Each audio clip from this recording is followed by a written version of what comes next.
કેસની સીબીઆઈ તપાસ વચ્ચે પ્રધાનમંત્રી નરેન્દ્રભાઈ મોદીનું મોટું નિવેદન સામે આવ્યું છે। કોલકાતા દુષ્કર્મ કેસની સીબીઆઈ તપાસ વચ્ચે વડાપ્રધાન નરેન્દ્રભાઈ મોદીએ મોટું નિવેદન આપ્યું છે।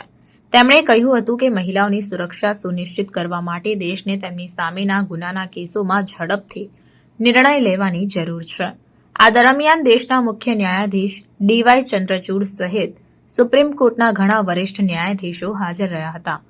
તમને જણાવી દઈએ કે સુપ્રીમ કોર્ટે આ મામલાનો સુઓ મોટો લીધો હતો અને પશ્ચિમ બંગાળની મમતા સરકાર પર અનેક સવાલો ઉઠાવ્યા હતા। વડાપ્રધાન નરેન્દ્રભાઈ મોદીએ કહ્યું કે આજે મહિલાઓ પર થતા અત્યાચાર, બાળકોની સુરક્ષા સમાજની ગંભીર ચિંતા છે। દેશમાં મહિલાઓની સુરક્ષા માટે ઘણા કડક કાયદા બનાવવામાં આવ્યા છે, પરંતુ આપણે એને વધુ સક્રિય બનાવવાની જરૂર છે। એ સંબંધિત છે। મહિલાઓ પરના અત્યાચારના કેસોમાં જેટલી ઝડપથી નિર્ણય લેવામાં આવશે એટલી જ સુરક્ષાની ખાતરી લોકોને મળશે। વડાપ્રધાન નરેન્દ્ર મોદીએ ભારતની સર્વોચ્ચ અદાલતની સ્થાપનાના 75 વર્ષની યાદગીરીમાં સ્ટેમ્પ અને સિક્કાનું અનાવરણ કર્યું હતું। તેમણે આ વાત સભાને સંબોધિત કરતા જણાવી હતી। इन कानूनों की भावना है citizen first, dignity first and justice first. हमारे क्रिमिनल लॉज शासक और गुलाम वाली कॉलोनियल सोच से आजाद हुए हैं।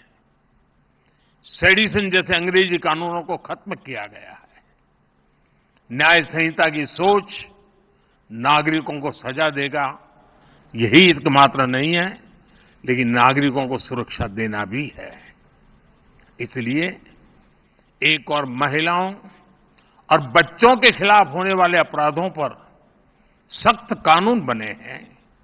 दूसरी ओर पहली बार मामूली अपराधों में सजा के तौर पर कम्युनिटी सर्विस का प्रावधान किया गया है। भारतीय साक्ष्य अधिनियम के तहत सबूत के तौर पर इलेक्ट्रॉनिक और डिजिटल रिकॉर्ड को भी मान्यता मिली है।